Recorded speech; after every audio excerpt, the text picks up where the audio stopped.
we went to the club after. We went to Van Dome, you know, Fresh's favorite fucking place. Yeah. When we had the guys there, so I was like, you know what? I'll fucking go. I haven't been to a club in a very long time. And I go in there and I'm like, you know, if you don't have a section, dude, you're fucked. Like, you don't have a section. With the bottle service or whatever.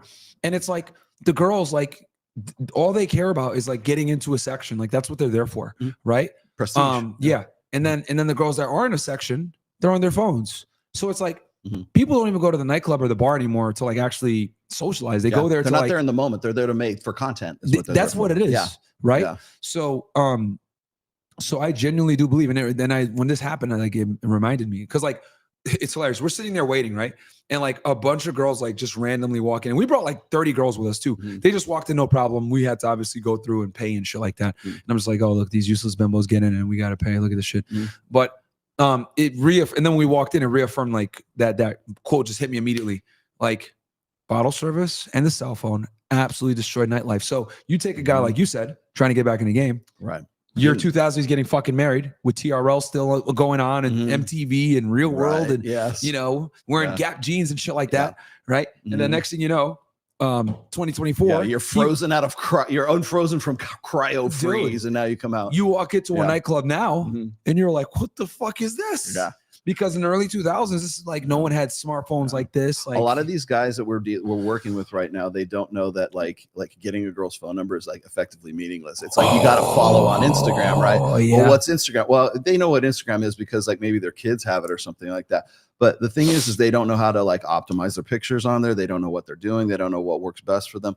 And mystery used to teach that like a number close. Oh yeah, good. a number close was a metric of success. Yeah. Back in the mid 2000s. Yeah. Right. And now it's basically meaningless because it's all follow me on Instagram. Let me see if you're cool enough for me to want to hang out with you. Do you have cool friends? Do you have a little dog? Where are you? Are you somebody that I would want to actually, you know, hang out with? And it's almost like you're professional. It's almost like having a LinkedIn for like your personal life or your resume of you kind of thing. And even the Instagram is like you almost have to, you know, you have to get like multiple bases of contact. Like I've told guys before, like you don't not only need to get a number, you need to get an Instagram.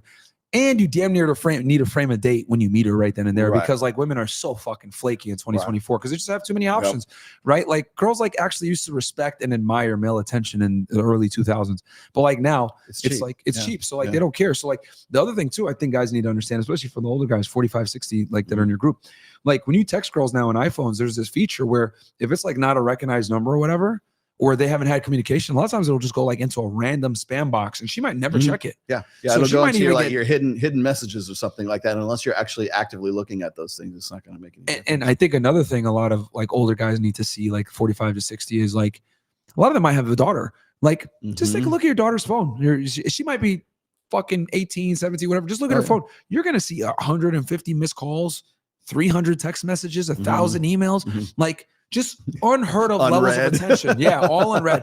Like women today get unheard of levels of attention, and I think like it's overwhelming for guys to get in the game. And then because whenever I've talked to like older guys that like just getting back in, the biggest thing they have is like frustration. Like, what the fuck? Like women play a lot of games nowadays. I'm like, dude, do you know how many options like the average girl has? And they have no fucking clue. Yeah. I'll tell you a funny story. What was kind of like the germ of the idea for this. Have you ever seen, I think it's on like Amazon Prime, but it's a show called Tulsa King, and it has Sylvester Stallone is in it. Okay. And without giving you too many spoilers here, Sylvester Stallone plays like a mobster. He was like in the mafia, and he goes to jail 25 years ago for a crime he didn't commit. He took the fall for somebody else in the mob. Right? When was the movie set? What time? Well, it's funny. It's when it's modern day. And so he went to jail 25 years ago. Okay. And the start of the series is when he's finally getting out here into the 2024, right? Or 2022.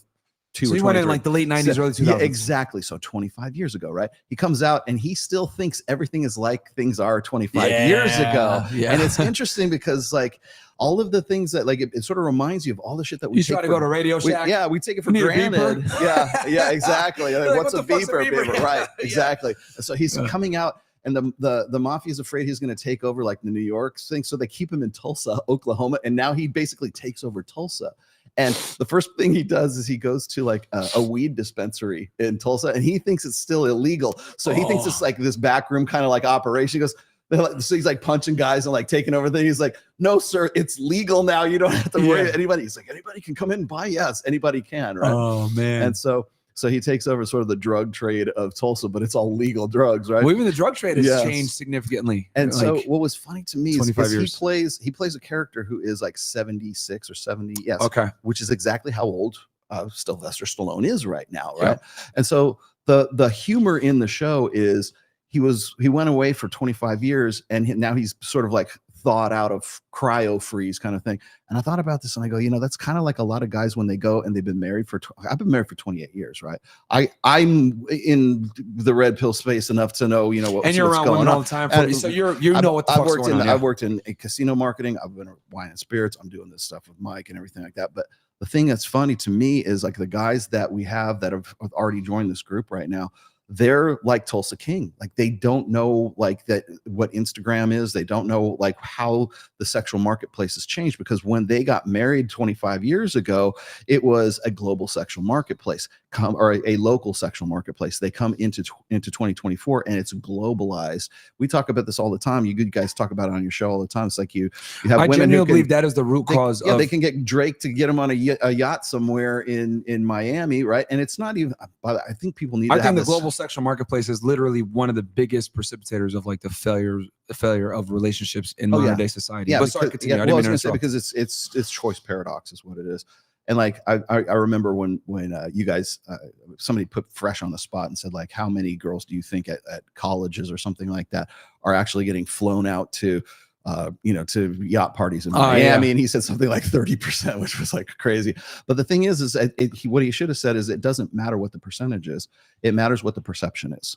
So if one of these girls sees one single girl that gets flown out, that's all that it matters to affect the sexual marketplace for that girl, because I'm hotter than that bitch and she got flown out. Yep. Fuck, that means that I'm at least as valuable as that. And I don't want to have anything to do with everybody that's in my local sexual marketplace. Yep. If the possibility exists that I could get flown out to a yacht party by somebody who's rich and famous and has Lamborghini. And this is why I get so mad when guys try to say, and women too, like, oh, that's just Miami girls or whatever the fuck. And I'm like, look, you fucking idiots. We're starting to get that now too here in Vegas. Yeah, right. They're telling you that too, right? These are just Vegas girls. I think men need to understand, and this is a very uncomfortable reality that we need to just put out there. A girl that's mildly attractive or very attractive, there's a high likelihood that she's doing something that monetizes off of her beauty, right? I said something. It's almost impossible not to now. Yeah. Even indirectly, it's almost possible not to. I would say, and I want to get your take on this because I don't think I've told you this before. I would say 1 in 5 women in today's day and age has done some type of sex work in her lifetime. 20%. 20%. 1 in 5. I think that's my conservative thing. Now, if we're going to take a girl that's hot, that's like 7, 8, right? That's like can actually make money. She can go on a runway. She can, model clothing, whatever it is, or she's hot. I would argue better than 50% of those girls have made money doing some type of sex work. And why wouldn't they? Right? And when I say sex work, that means OnlyFans. That means escorting. That means sugar babying. That means finessing dudes out of money and selling the allure of sex. Like any of this stuff, I would argue 50% of girls have participated in some form of casual sex work that are hot. And then 1 in 5, I think, of regular chicks. And then the other thing too, I don't think people understand is like, they'll sit there and say, oh, well, that's just Miami girls or that's just Vegas girls. Well, stupid fuck. Where do you think these girls come from? You think they're from Vegas? You think they're from Miami? No, they fucking come here from their localized area and they fucking come here for opportunity. And hot girls can make it really far in major cities. That's why when you go to major cities, why do you see so many hot girls? I'll tell you why. Because that's where the higher status men are. That's right. And that's where they want to be. There used to be this concept, and I think it was Tom Likas who actually came up with this, was that we should have regional ratings for girls. Like a girl who's like an 8 or a 9 in like Butte, Montana is like a 6 or a 7 in Vegas kind of thing. Yeah. And I think the principle is sound in that like the most beautiful women from like those localized areas, just sort of like the Midwest or something like that, they will congregate in Vegas, in New York, Los Angeles, Miami, Dallas, wherever. They either move here or at least they come and visit here. So, and then that's where they do their dirt. And I don't think men like understand this shit. They think, no, these girls are good. She's from Idaho. Shut up, dumbass. Yeah. She's coming here to be the hoe. Like Right. that's what it is. You know, like she's Yeah. coming from these Yeah, places. unless she's to go, wearing like, that Amish outfit with the, the Yeah. collar around something.